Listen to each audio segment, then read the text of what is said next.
Assalamualaikum warahmatullahi wabarakatuh. Welcome to Hyuyin Channel. Seperti biasa, Mimin akan menceritakan kisah kepahlawanan Chu Xingyun dalam anime Spirit Sword Sofrek. Selamat menyaksikan. Tu Yage. Sementara Zhu Hengyu senang, pandai besi itu membuka mulutnya dan berkata, namun, kami dapat mengatakan bahwa hal yang jelek ada di depan.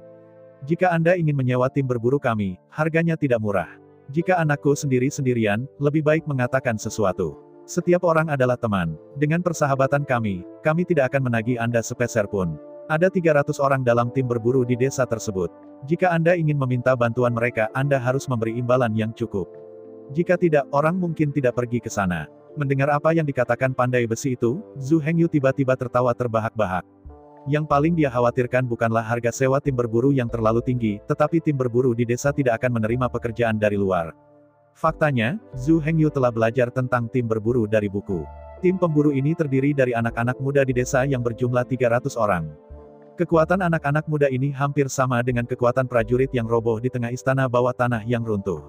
Namun, ada kemungkinan tertentu bahwa Anda akan menjatuhkan Sword of Abandonment dan Battle Armor of Abandonment. Begitu anggota tim pemburu terbunuh, tidak akan ada penghasilan. Tidak hanya tidak akan ada pendapatan, tetapi juga Dewa Petir akan dilemparkan dari langit untuk membunuh si pembunuh. Karena itu, tidak ada yang berani memprovokasi tim pemburu yang terdiri dari 300 orang ini. Banyak orang telah mencoba dan ingin menyewa tim pemburu ini. Sayang sekali tidak ada cara untuk masuk. Fakta bahwa kapten tim pemburu adalah putra pandai besi masih belum terungkap. Tidak masalah, aku pasti tidak akan membiarkan semua orang menjadi sia-sia, tapi, aku tidak tahu berapa gajinya. Dihadapkan pada pertanyaan Zhu Hengyu, pandai besi itu berkata, itu tergantung pada berapa lama Anda harus mempekerjakan dan berapa banyak orang yang Anda pekerjakan.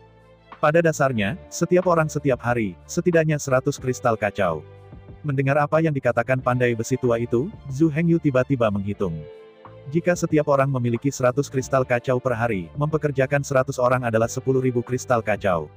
30 hari sebulan, totalnya 300.000 kristal kacau. Itu kebetulan 1/10 dari output istana bawah tanah yang runtuh.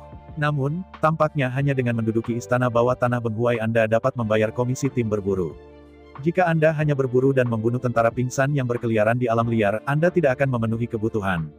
Dengan asumsi bahwa 100 tentara bayaran dipekerjakan pada suatu waktu, maka 10.000 komisi kekacauan akan dibayarkan setiap hari. Tanyakan saja, dalam satu hari, di mana menemukan 10.000 tentara pingsan yang berkeliaran untuk berburu. Jika Anda bisa membunuh begitu banyak, lalu mengapa orang harus menerima pekerjaan Anda? Mereka membentuk tim sendiri dan berburu di luar. Setelah memikirkannya, Zhu Hengyu membuka mulutnya dan berkata, saya tidak yakin untuk saat ini berapa banyak orang yang dipekerjakan dan berapa lama mereka dipekerjakan. Baiklah, beri aku 3 hari. Dalam 3 hari, saya akan kembali ke desa, dan kemudian saya akan tahu berapa orang yang dipekerjakan dan sudah berapa lama. Menghadapi penjelasan Zhu Hengyu, pandai besi itu dengan senang hati setuju. Setelah waktu yang disepakati, Zhu Hengyu meninggalkan desa untuk pertama kalinya. Dia bergegas ke 6 istana bawah tanah yang bersaing secara bebas. Belum lagi, bagaimana Zhu Hengyu bergegas ke sini dengan kecepatan penuh. Sisi lain, di atas medan perang keruntuhan sekunder. Di gerbang Istana Kebebasan pada tanggal 33, Yaer berdiri di pintu masuk istana bawah tanah dengan ekspresi ngeri di wajahnya. Di seberang Yaer, 3 biksu monster berdiri di sana sambil mencibir. Di sekitar Yaer, selusin pria dan wanita muda berdiri di sana dalam kesedihan. Darah Yan Hong mengalir di sekujur tubuh mereka. Jika hanya untuk bertarung, Yaer tidak akan begitu takut. Apa yang membuat Yaer paling tidak bisa diterima adalah bahwa ketiga pembudidaya iblis telah bertindak terlalu keras. Kecuali dia di sekitar 2 lusin saudara laki-laki dan perempuan. Ada 5 atau 6 mayat di tanah sekitar. Mayat-mayat ini, tanpa kecuali, semuanya adalah sepupu Yaer. Yaer, nama lengkapnya Situ Yage. Nenek moyangnya adalah Raja Iblis dari klan Rubah Iblis. Namun, lebih dari 8.000 tahun yang lalu, nenek moyangnya telah meninggal di medan perang kehancuran. Sejak itu, keluarga Situ menurun. Saat ini, generasi muda dari keluarga Situ ditinggalkan bersama Situ Yage dan lebih dari 30 sepupunya. Tapi hari ini, ketiga raksasa klan monster ini benar-benar melukai pembunuhnya. Sejauh ini, keturunan keluarga Situ hanya tersisa lebih dari 20 orang. Apalagi semua orang terluka. Yang paling mengkhawatirkan Yaer adalah ketiga monster raksasa ini terlalu agresif. Dia ingin memperbudak mereka sepenuhnya dan memaksa mereka untuk menandatangani kontrak jiwa. Situ Yage tidak terlalu menonjol dalam keluarga Situ. Di rumah Situ, dia mungkin cantik, tetapi dalam hal bakat dan kekuatan, dia sebenarnya hanya rata-rata. Di antara lebih dari 30 keturunan keluarga Situ, dia berada di peringkat ke-17. Menghadapi situasi saat ini, dia tidak tahu bagaimana menghadapinya. Jika memungkinkan, dia ingin membuat perbedaan, dan langsung mencabut pedangnya dan membunuh lawan. Namun, tidak ada yang berpikir untuk melakukan ini. Mayat yang tergeletak di tanah telah berpikir demikian sebelumnya. Tapi sekarang, mereka tidak akan pernah berpikir seperti itu lagi. Tepatnya, mereka tidak punya kesempatan untuk memikirkan masalah apapun. Orang mati tidak bisa berpikir. Kapten dari tim pemburu keluarga Situ dan penjaga istana bawah tanah ini mencapai kesepakatan. Setiap putaran medan perang Benghuai, mereka bisa memasuki istana Benghuai untuk berburu. 70% dari kristal kacau tertangkap. 30% sisanya adalah keuntungan mereka. Dengan cara ini, ketiga biksu monster hanya perlu berada di pintu masuk istana bawah tanah. Tugas memburu para prajurit yang roboh sepenuhnya diselesaikan oleh para biksu yang menganggur ini. Tapi sekarang, jelas pihak lain bahkan tidak bersedia membayar hadiah 30%.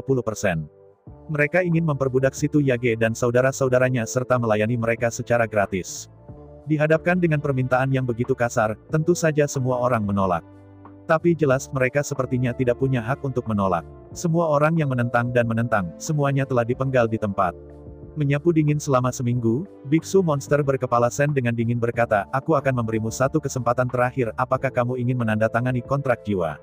Kesabaran saya terbatas. Jika saya berani melawan, percaya atau tidak, saya akan membunuh kalian semua."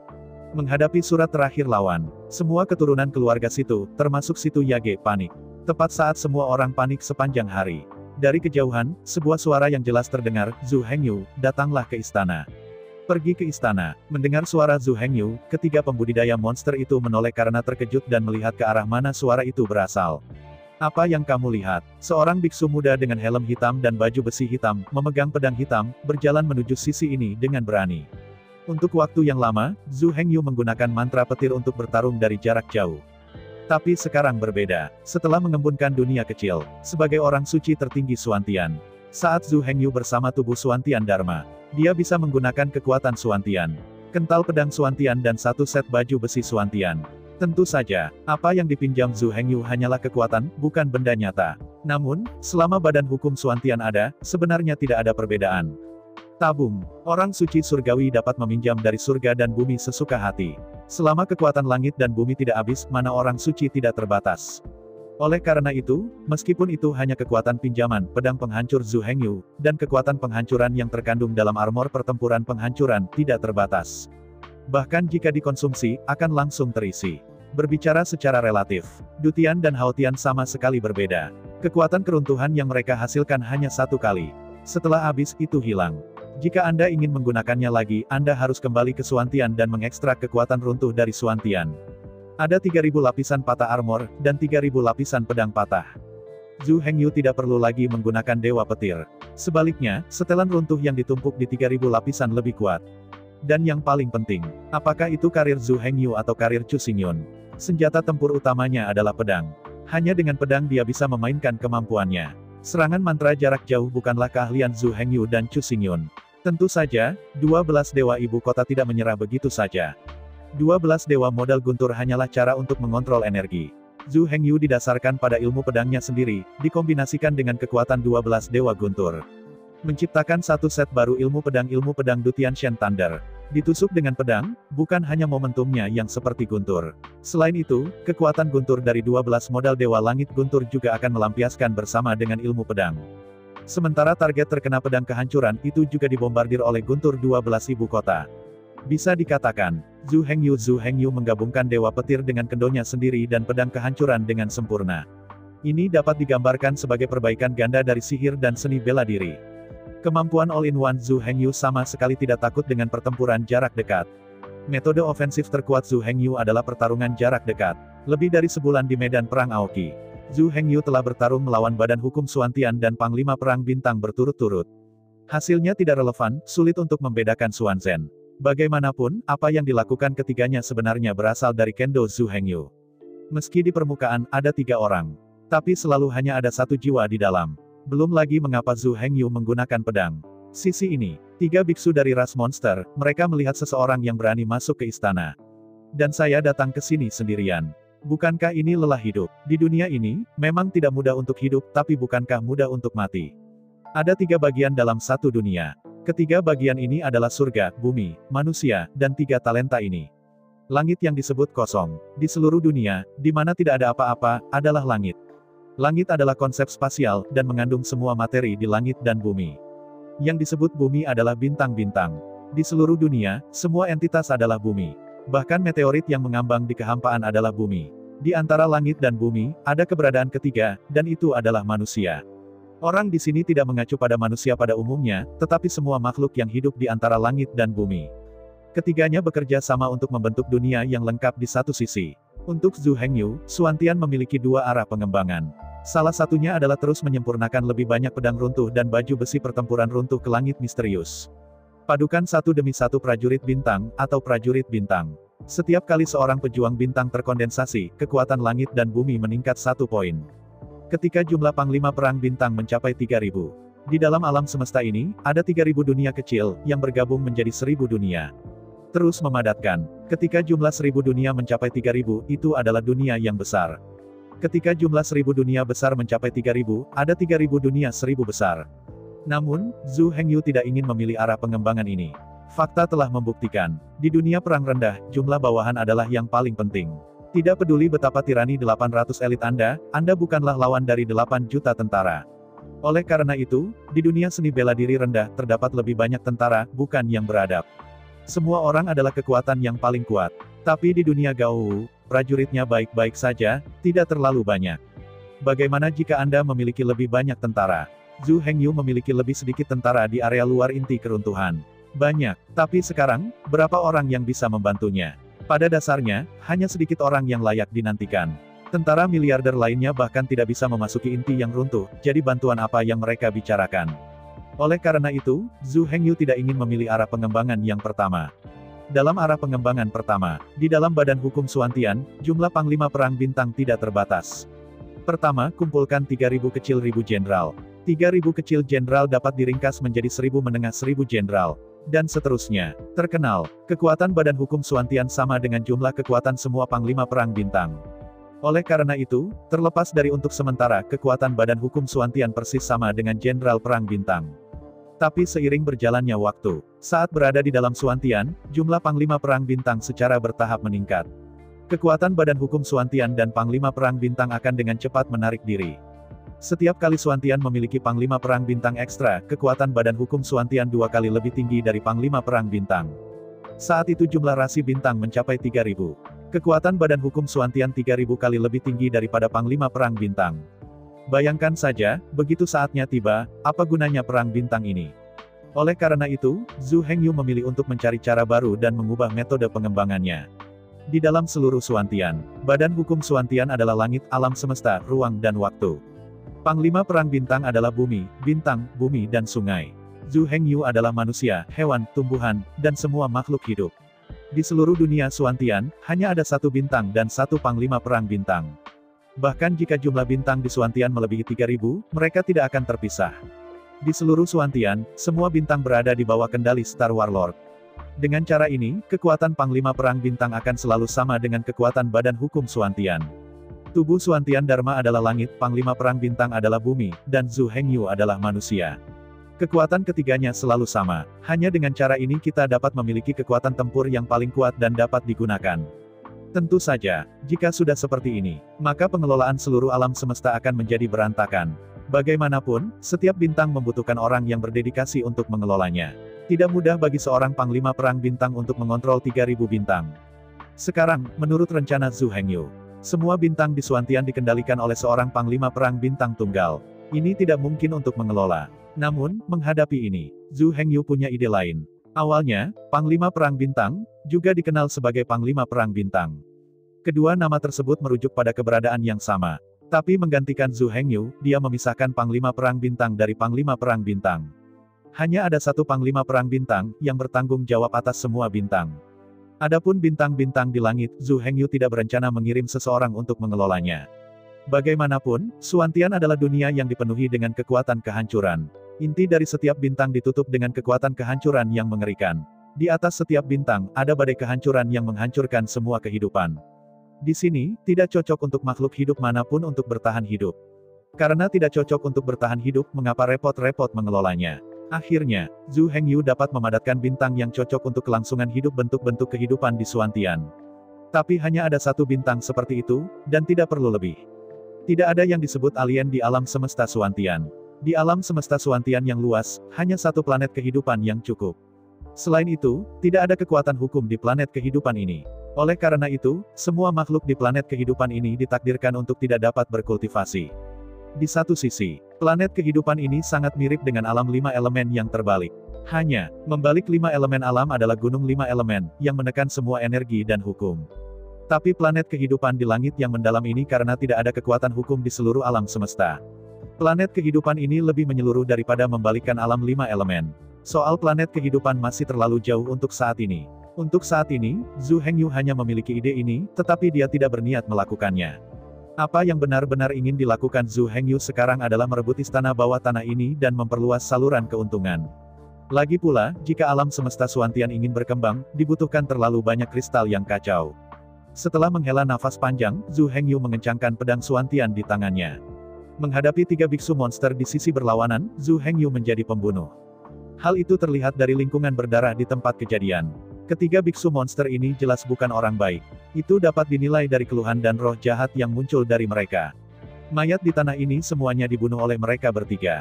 Tanpa mengetahui apa yang terjadi di sini, Zhu Hengyu menebak 80% setelah melihat sekilas. Meskipun Zhu Hengyu tidak jelas tentang inti dari konflik tersebut, fakta penindasan tidak dapat diubah. Pembunuh, orang juga membunuh. Oleh karena itu, di dalam hati Zhu Hengyu, niat membunuh sangat kuat. Rasakan aura pembunuh Zhu Hengyu. Tiba-tiba, ketiga biksu monster itu tiba-tiba menjadi serius. Dengan mengintip tangan kanannya, mereka mengeluarkan senjata mereka satu demi satu. Biksu klan iblis dengan dingin menatap Zhu Hengyu dan berkata, "Saya akui bahwa Anda memiliki cukup kekuatan untuk menantang kami. Dari segi kekuatan individu saja, semua orang serupa. Tapi jangan lupa kita punya 3 orang, dan kamu hanya punya 1. Apakah hanya ada 1? Zhu Hengyu tiba-tiba mencibir saat mendengar kata-kata biksu iblis itu. Di antara seringai, tubuh Zhu Hengyu bergetar. Dalam sekejap, dari belakang Zhu Hengyu, 1 kiri dan 1 kanan, 2 helm hitam dan baju besi hitam, memegang pedang hitam, berjalan keluar. Melihat sekeliling, ketiga sosok itu hampir tercurah dari cetakan yang sama. Semuanya adalah helm hitam, baju besi hitam dan pedang hitam, disejajarkan dengan rapi hingga ekstrim. Di antara mereka, tangan kiri Zhu Hengyu adalah badan hukum Suantian. Adapun tangan kanan Zhu Hengyu, adalah Star Warlord. Ditambah dengan Zhu Hengyu sendiri, itu adalah semua kekuatan tempur yang dimiliki Zhu Hengyu sendiri. Yang disebut alam semesta. Faktanya, ia terdiri dari ruang kosong, bintang di angkasa, dan orang di bintang. Oleh karena itu, badan hukum Suantian, badan hukum bintang, dan dewa Zhu Hengyu semuanya adalah kekuatan alam semesta Suantian. Ketiganya tidak hanya sesederhana terhubung, tetapi berbagi jiwa dan kemauan yang sama. Bahkan kendo yang digunakan pun sama persis. Wus-wus. Begitu dua tubuh Dharma muncul, mereka bergerak dengan cepat. Dalam sekejap, Zhu Hengyu, tubuh Dharma Suantian, dan tubuh bintang Dharma masing-masing menempati satu posisi. Bentukan yang dibentuk oleh ketiganya secara alami adalah bentukan langit, bumi, dan manusia. Selain itu, Zhu Hengyu, tubuh Dharma Suantian, dan tubuh bintang Dharma membentuk formasi 3 bakat. Ini benar-benar formasi 3 talenta dalam arti sebenarnya. Semua kekuatan alam semesta Suantian terletak pada 3 tubuh. Tentu saja, ketiga Dharmakaya ini tidak sepenuhnya sama secara internal. 12 kekuatan di tubuh Zhu Hengyu, serta teknik pedang petir Dewa Surga. Kekuatan misterius dari jam hitam kuno tubuh Suantian Dharma untuk menekan ruang dan waktu. Ini adalah sesuatu yang tidak dimiliki oleh badan hukum bintang. Oleh karena itu, dalam peringkat kekuasaan, faktanya, badan hukum Suantian adalah yang terkuat. Zhu Hengyu berada di peringkat kedua. Badan hukum bintang hanya memiliki kekuatannya sendiri, peringkat ketiga. Namun, jika Anda meremehkan badan hukum bintang karena alasan ini, Anda salah. Fitur terbesar dari badan hukum bintang adalah mereka tidak takut mati. Bahkan jika Anda mati, hanya perlu 1 hari untuk berkumpul kembali. Oleh karena itu, dalam pertarungan yang sebenarnya, tubuh bintang adalah yang paling brutal dan kejam. Meski mereka semua menggunakan kendo yang sama, taktik badan hukum bintang adalah taktik anjing gila yang khas. Benar-benar mengabaikan keselamatannya sendiri, merekrut dan berjuang untuk hidup, itu brutal. Dan Zhu Hengyu tidak bisa mati dengan mudah. Oleh karena itu, taktik Zhu Hengyu didasarkan pada pertarungan dan pengendalian. Dengan teknik pedang petir Dewa Langit, Zhu Hengyu dapat mengganggu tindakan musuh kapan saja untuk mengungkap kekurangan pihak lain. Adapun taktik Badan Hukum Suantian itu adalah mengontrol lapangan. Dengan formasi 3 talenta, Badan Hukum Suantian segera melepaskan medan gaya Suantian. Dalam jangkauan yang tercakup oleh medan gaya, semua ruang dan waktu ditekan. Di bawah penindasan lapangan kekuatan Suantian, semua hukum, keterampilan tempur, dan kekuatan supernatural yang terkait dengan ruang dan waktu semuanya telah disegel. Setelah medan kekuatan Suantian dibuka, area dengan radius 100 meter benar-benar dipenjara. Jika Anda ingin meninggalkan daerah ini, Anda harus mengalahkan Badan Hukum Suantian terlebih dahulu. Jika tidak, di bawah penindasan lapangan kekuatan Suantian, tidak ada yang mau meninggalkan daerah ini. Dalam ruang bola dengan radius 100 meter, bahkan lalat pun tidak bisa terbang. Perlu disebutkan bahwa, jam kuno hitam ini jelas bukan senjata ajaib yang didapat. Meskipun Zhu Hengyu belum dapat mengetahui asal-usul jam hitam kuno ini sampai sekarang, dapat dipastikan bahwa di dalamnya dapat memelihara dunia, dan ini tidak dapat menjadi senjata ajaib yang diperoleh. Jam kuno hitam ini seharusnya adalah Great Dao Lingbao, atau Xiantian Lingbao. Belum lagi 3 biksu monster di sisi berlawanan hanyalah kultivator sakramental cahaya putih. Bahkan jika lawannya adalah kekuatan perkasa dari Chaos Battle Body, dia tidak akan pernah bisa menghancurkan medan kekuatan Suantian dan meninggalkan area ini. Di bawah Yaer, dan saudara laki-laki dan perempuannya di pinggir lapangan. Tubuh pertempuran bintang bertanggung jawab atas serangan utama. Dewa Zhu Hengyu sedang bertarung, dan menggunakan teknik pedang petir dari Dewa Surga, terus-menerus mengganggu keterampilan tempur dan kekuatan magis lawan. Badan Dharma Suantian relatif sederhana dan bersahaja. Jangan mencari pahala, tapi jangan mencari kesalahan. Satu demi satu, saling membenturkan. Begitu mereka bersentuhan, ketiga biksu monster itu merasakan ada yang tidak beres. Ketiga orang ini dengan helm hitam dan baju besi hitam, memegang pedang hitam, terlalu kuat. Apalagi saat menyerang, baik kecepatan serangan maupun frekuensi serangnya cukup cepat membuat orang terpana. Teratai pedang berdaun 18 mekar, menutupi sepenuhnya ketiga biksu monster itu. Meskipun ketiga pembudidaya monster juga melawan dengan ganas, mereka masih dikalahkan dengan sangat cepat di bawah formasi pertempuran 3 talenta surga, bumi, dan manusia di dunia misterius. Terluka parah, ketiga pembudidaya monster menyadari situasinya dalam hitungan detik. Setelah mengedipkan mata satu sama lain, mereka menuju ke 3 arah dan melarikan diri dengan kecepatan penuh. Burung busur. Pepatah lama mengatakan, di mana ada kehidupan di situ ada harapan. Selama seseorang bisa melarikan diri, yang terhilang pada akhirnya bisa diambil kembali. Selama kekuatan ras monster dibawa masuk membunuh lawan seperti memotong melon dan sayuran. Sayangnya, tidak lama setelah mereka lari, sebelum mereka menambah kecepatan, mereka menabrak batas transparan tapi nyata. Di bawah kekuatan pantulan yang hebat, 3 monster monks tiba-tiba terhuyung. Sebelum mereka bisa berdiri teguh, 3 tubuh tempur Zhu Hengyu bergegas dengan panik. Tidak ada yang perlu dikatakan selanjutnya. Meskipun kekuatan dari 3 pembudidaya iblis tidak kalah dengan Zhu Hengyu dan 2 badan hukumnya. Namun, ketiganya memanfaatkan celah yang lepas dan lolos. Zhu Hengyu, surga dan bumi, di bawah kombinasi 3 talenta. Mengambil keuntungan dari kurangnya dukungan dari 2 pembudidaya monster lainnya, mereka bergabung untuk membunuh pembudidaya monster ini. Karena satu telah terbunuh dalam pertempuran, 2 lainnya secara alami dikutuk. Mengabaikan salah satu pembudidaya monster sepenuhnya, ketiganya bekerja sama untuk membunuh pembudidaya monster kedua lagi. Kemudian, ketika hanya 1 dari 3 biksu monster yang tersisa, pertempuran sebenarnya telah berakhir. 3 biksu iblis, semuanya adalah puncak sakramen cahaya putih. Dalam pikiran Zhu Hengyu, masing-masing dari mereka pasti telah memperbaiki 3.000 pedang patah dan 3.000 set baju besi perang yang rusak. Namun nyatanya, setelah ketiga pembudidaya iblis itu dipenggal. Tapi itu tidak menjatuhkan 9.000 pedang patah dan 9.000 set baju perang yang rusak. Yang benar-benar jatuh sebenarnya hanya 3 pedang dan 3 set baju besi. Ini, di antara keraguan, Zhu Hengyu bahkan tidak bisa memikirkannya. Lagi pula, ada lebih dari 20 biksu di pintu masuk istana bawah tanah di dekatnya. Sambil berpikir, Zhu Hengyu memasukkan 3 set pakaian pertempuran ke dalam gelang Kaisar Es. Pelajarilah nanti ketika Anda punya waktu untuk kembali. Setelah menyingkirkan piala dari 3 biksu monster, Zhu Hengyu menoleh dan melihat kerumunan di pintu masuk istana bawah tanah. Dengan tim pemburu di desa, Zhu Hengyu tidak perlu mempekerjakan orang lain untuk memburu tentara yang roboh di istana bawah tanah. Anggota dari 300 tim pemburu semuanya memiliki kekuatan yang sebanding dengan jatuhnya seorang jenderal.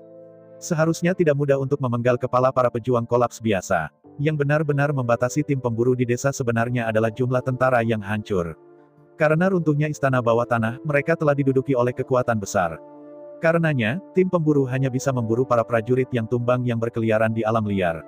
Akibatnya, rata-rata setiap hari, setiap orang dalam tim berburu paling banyak hanya bisa memanen 50 atau 60 kristal chaos. Jika bisa masuk ke istana bawah tanah, andalkan kekuatan mereka untuk berburu dan membunuh tentara Kibang, jangan terlalu mudah. Istana bawah tanah dapat dibersihkan dengan cepat dengan mempekerjakan 100 anggota tim pemburu.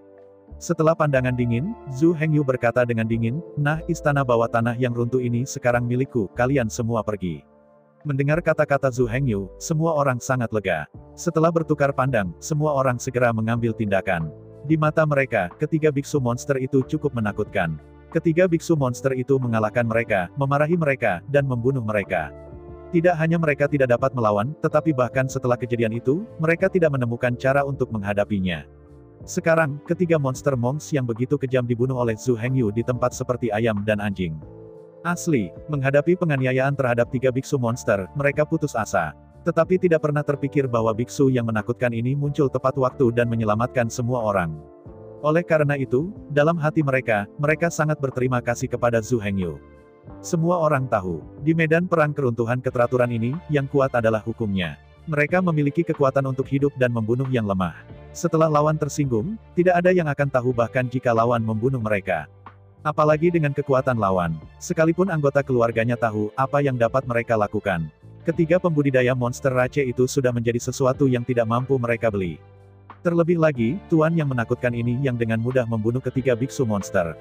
Di bawah tatapan Zhu Hengyu, lebih dari 20 anak muda dengan cepat mengeluarkan kantong mayat dan mengumpulkan beberapa mayat di tanah. Setelah itu, semua orang diam-diam membungkuk ke Zhu Hengyu dari kejauhan, dan kemudian berencana untuk pergi. Di hadapan busur semua orang, Zhu Hengyu tetap tidak tergerak. Bagaimanapun, dia tidak datang ke sini untuk menyelamatkan orang, tetapi untuk mendapatkan kepemilikan istana bawah tanah ini. Menghadapi busur dan hormat anak-anak muda itu, Zhu Hengyu tidak membuat ekspresi apapun. Namun, saat Zhu Hengyu memikirkan rencana selanjutnya, di sudut matanya, sosok yang menggigil dan familiar, bersembunyi di belakang temannya, diam-diam ingin pergi. Memalingkan kepalanya dalam kebingungan, dia melihat. Meski hanya garis samar yang bisa dilihat, Zhu Hengyu masih bisa mengenalinya sekilas. Bukankah ini terakhir kali, biksu wanita iblis yang dia selamatkan? Kenapa dia di sini?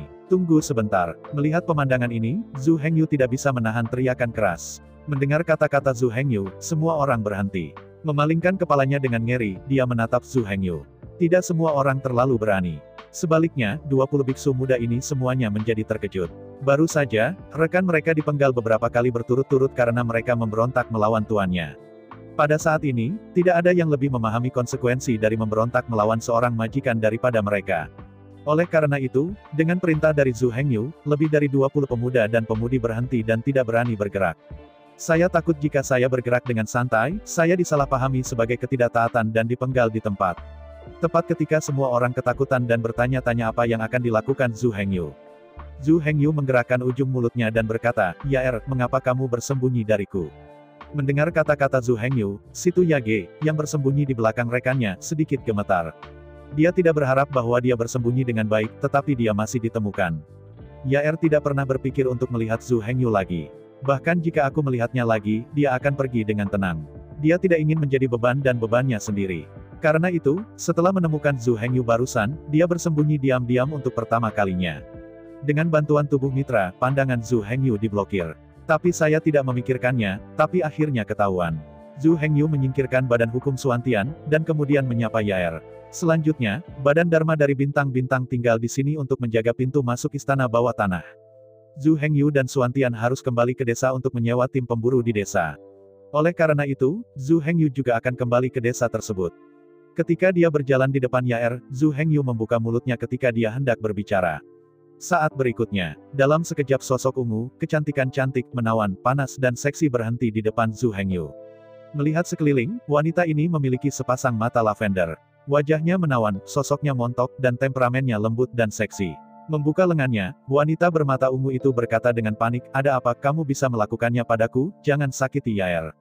Kembali ke kebenaran. Setelah mengetahui bahwa badan hukum bintang adalah tiruan Zhu Hengyu, Zhang Hu juga dengan senang hati memimpin Huwei di bawah komandonya, bergegas menuju keruntuhan istana bawah tanah dengan kecepatan penuh. Adapun hal berikutnya, Zhu Hengyu tidak perlu khawatir. Bagaimanapun, tidak ada yang berani menyakiti mereka di medan perang yang runtuh ini. Zhu Hengyu tidak perlu khawatir dengan bintang-bintang yang menjaga istana bawah tanah. Setelah mengusir Zhang Hu dan Huwei-nya, Zhu Hengyu menoleh dan melihat ke arah situ Yage dan situ Landai. Mereka menatap Zhu Hengyu dengan ketakutan di mata mereka. Bagaimanapun, mereka tidak mengerti mengapa Zhu Hengyu bisa bergaul dengan orang-orang di desa dengan sangat baik. Anda bahkan dapat menyewa tim berburu di desa untuk melakukan sesuatu untuknya. Ini terlalu dibesar-besarkan. Apalagi sekarang, Zhu Hengyu sudah menempati tambang dan bekerja sama dengan 100 anggota tim pemburu. Setelah satu putaran runtuh di medan perang, pendapatan Zhu Hengyu akan setinggi 1 atau 2 juta kristal kacau.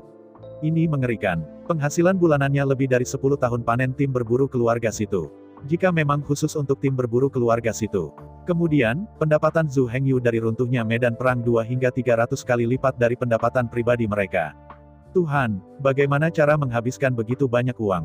Meskipun Yage dan Lauder keduanya adalah biksu senior, status mereka melampaui ratusan juta makhluk. Tapi di medan perang kehancuran, mereka hanyalah pekerja migran senior. Bagi mereka istana bawah tanah yang runtuh ini setara dengan bisnis di dunia biasa. Mereka setara dengan karyawan di perusahaan-perusahaan ini. Terlepas dari setiap istana bawah tanah yang runtuh output bulanan setinggi 2 juta. Tetapi sebagai sebuah perusahaan, 70% hingga 80% dari keuntungan istana bawah tanah menjadi milik bos. Semua karyawan hanya dapat berbagi 2 hingga 30% dari keuntungan. Rata-rata untuk semua orang, gajinya sangat kecil. Hal yang paling dibenci adalah, meskipun ini adalah gaji kecil, mereka tidak mau memberikannya.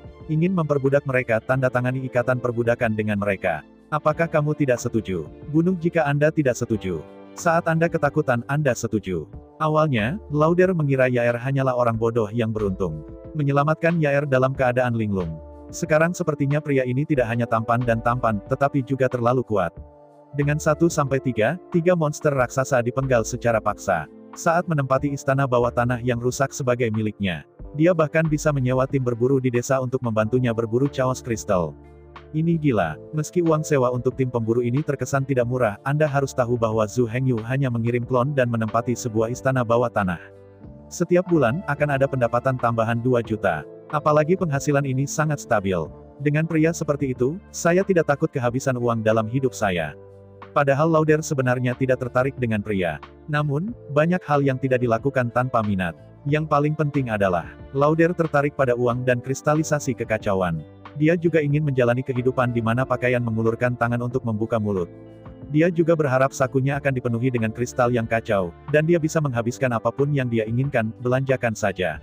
Dia juga berharap bahwa seorang pria kaya dan berkuasa dapat menjadi pendukung dan pendukungnya.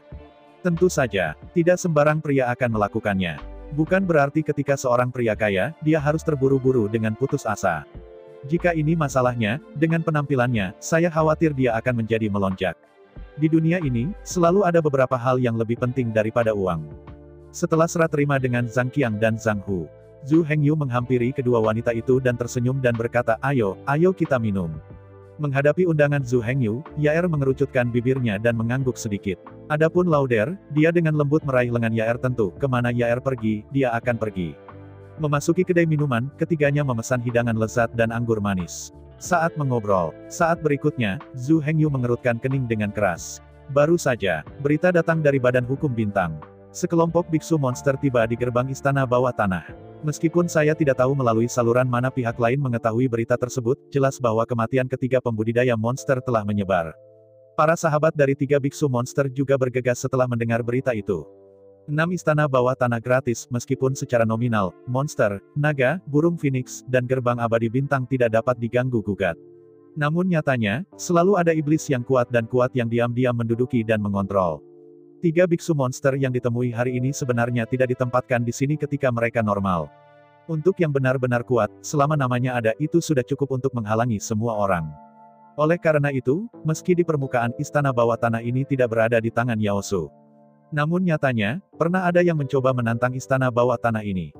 Orang yang bertanggung jawab atas garnisun hanya perlu mengeluarkan token dari 3 pembudidaya monster, dan mereka dapat meminum kembali semua orang. Bahkan jika lawan tidak pergi dan mengalahkan biksu yang ditempatkan di garnisun, itu tidak berguna. Setelah mendengar berita itu, monster kuat yang datang ke sini secara alami akan membunuh mereka sampai mati. Tingkat kedua runtuh medan perang, kecuali 6 istana bawah tanah gratis tempat semua orang dapat bersaing. Yao Su masih mengontrol 6 istana bawah tanah. 6 istana bawah tanah ini telah dikendalikan oleh Yaosu. Setiap istana bawah tanah diselenggarakan oleh pembangkit tenaga listrik Yaosu khusus. 3 biksu monster yang dibunuh Zhu Hengyu barusan adalah penjaga dan pengendali dari 3 istana bawah tanah. Tapi jelas, Zhu Hengyu memenggal 3 biksu monster pada saat bersamaan. Sebelum meninggal, mereka harus menyampaikan berita dengan cara tertentu. Akibatnya, para penjaga dari 3 istana bawah tanah lainnya dari monster Rache bergegas untuk pertama kalinya. Pada saat ini, 3 kemampuan besar klan iblis telah membentuk pertempuran dengan badan hukum bintang. Kekuatan badan hukum bintang sebenarnya hampir sama dengan lawan. Dalam situasi 1 lawan 1, itu mungkin seri. Bahkan jika pemenangnya bisa dibedakan, itu bukan soal 3 pukulan, setidaknya butuh beberapa jam. Sekali 1 lawan 3, maka situasinya benar-benar berbeda. Sama seperti sebelumnya, Zhu Hengyu bekerja sama dengan tubuh Suantian Dharma dan tubuh Bintang Dharma untuk mencekik satu sama lain dalam 3 pasangan. Ketika lawan-lawannya 3 lawan 1, badan hukum bintang hanya bisa dicekik secara brutal, dan tidak ada jalan keluar. Faktanya, kekuatan di atas Ekaristi Cahaya Putih. Pertarungan sangat monoton dan membosankan. Karena setiap orang tidak lagi dikendalikan oleh hukum, pertempuran akan berlangsung langsung. Siapa yang lebih cepat, lebih tinggi dan lebih kuat dari yang Anda bandingkan? Semakin banyak tahap awal kultivasi maka semakin banyak pula skill yang dibutuhkan. Semakin banyak biksu junior, semakin penting keterampilan bertarungnya. Tetapi dengan peningkatan kekuatan, ketika alam mencapai tingkat tertentu. Faktanya, mode pertempuran kembali ke dasar. Hanya kamu yang meninju, aku meninju, saling menghancurkan. Siapapun yang tidak bisa menolak lebih dulu akan kalah. Adapun penghindaran, atau pertahanan. Dia berada dalam kondisi ini, dan dia berada di medan perang kehancuran. Setiap orang pada dasarnya telah menguasai cara mereka berlatih. Zhu Hengyu pada dasarnya telah menyelesaikan kendonya, yang sangat kuat. Tapi yang lain tidak lebih buruk dari ilmu pedangmu. Zhu Hengyu hampir menyelesaikan perbaikannya, dan mungkin juga akan segera diselesaikan. Di atas Ekaristi Cahaya Putih, meskipun keterampilan itu tidak bisa dikatakan tidak berguna, tetapi pepatah lama itu baik, itu akan turun 10 kali dalam satu upaya. Efek skill telah diminimalkan. Terutama ketika 3 lawan 1, teknik ini pada dasarnya tidak berguna.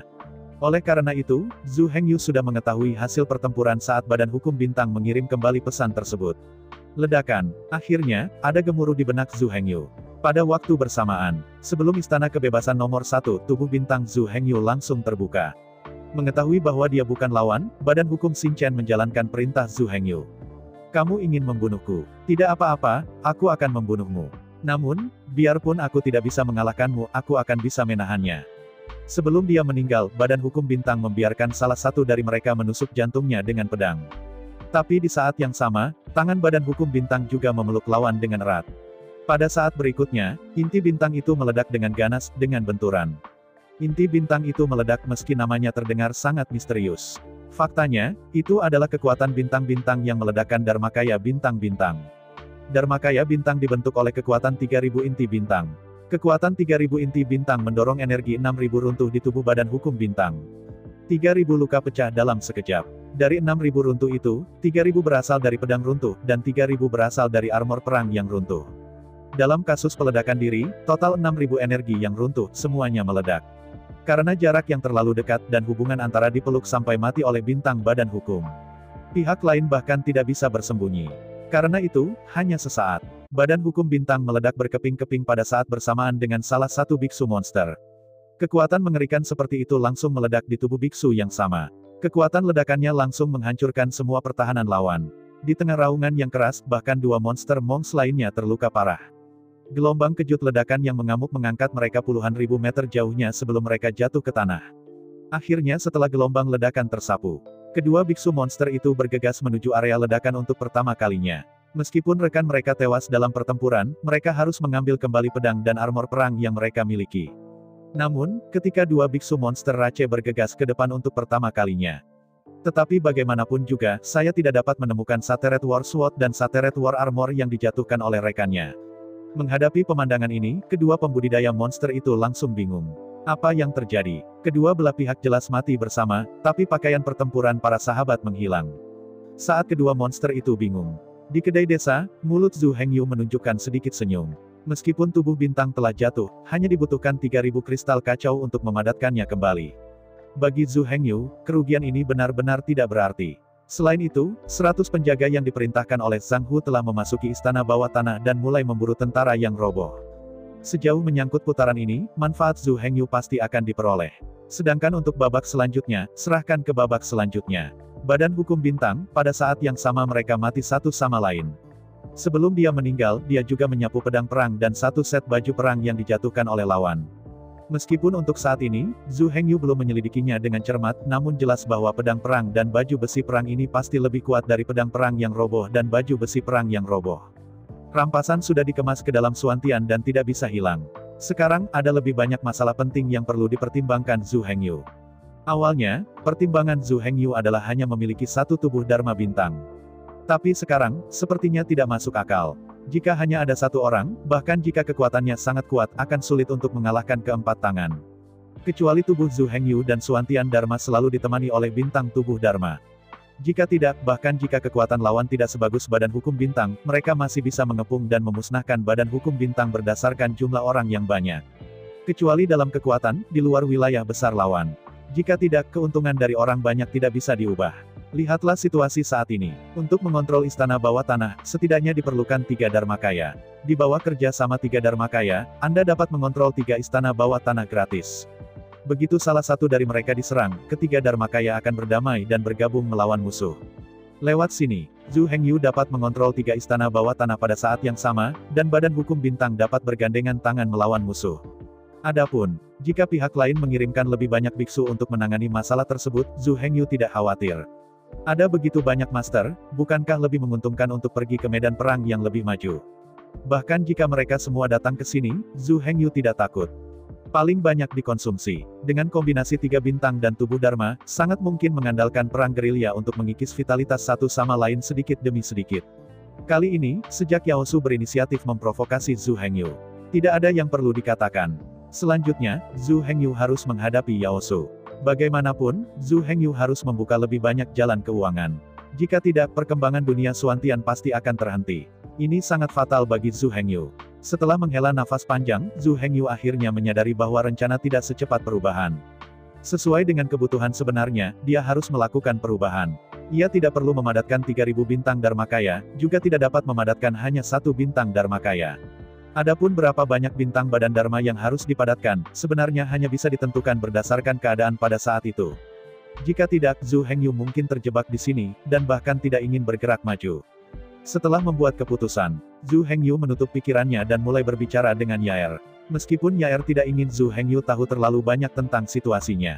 Namun, sekarang, Lauder tampaknya cocok dengannya dan Zhu Hengyu. Setiap kali Zhu Hengyu bertanya, dia tidak menunggu Yaer menolak, tetapi Lauder menuangkan kacang ke dalam tabung bambu dan mengatakan semuanya. Dengan interpretasi Stuart yang tidak dapat dipungkiri, Zhu Hengyu akhirnya mengenal Yaer. Nenek moyang keluarga Situ Wushuang, dulunya adalah Raja Iblis dari klan Rubah Iblis. Suatu ketika, Situ Wushuang juga merupakan kekuatan puncak dari tubuh pertempuran kekacauan. Kemanapun Anda pergi, itu bisa dikatakan tak terkalahkan. Namun, puluhan ribu tahun yang lalu, saat menjelajahi lingkungan rahasia dari medan perang yang runtuh, Situ Wushuang jatuh ke dalamnya dan jatuh. Meskipun kekuatan Chaos Battle Body tidak akan benar-benar mati, monster Situ Wushuang terjebak di area terlarang dan tidak bisa pergi sama sekali. Di area terlarang itu, tidak ada cara untuk pergi atau melanjutkan latihan. Setelah dipenjara selama ribuan tahun, namun tetap tidak bisa melarikan diri. Situ Wushuang tidak punya pilihan selain memilih Bingji, bereinkarnasi dan dibangun kembali. Tidak ada yang tahu identitas Situ Wushuang setelah reinkarnasinya. Keluarga Situ jatuh. Namun, meski keluarga Situ telah tumbang, kekuatan badan pertempuran Chaos tidak akan benar-benar mati. Keturunan keluarga Situ sangat percaya bahwa nenek moyang keluarga Situ, setelah bereinkarnasi dan dibangun kembali, dapat segera kembali ke puncak. Begitu Situ Wushuang bangkit kembali, dan kembali ke tempat terlarang, untuk mengambil tubuh pertarungannya sendiri. Kemudian, ada seorang biksu di puncak Chaos Battle Body, dan keluarga Situ masih merupakan kekuatan super. Sayangnya, ribuan tahun telah berlalu, namun Situ Wushuang tidak pernah muncul. Meski keluarga Situ masih mengatupkan gigi, keadaan mereka semakin parah.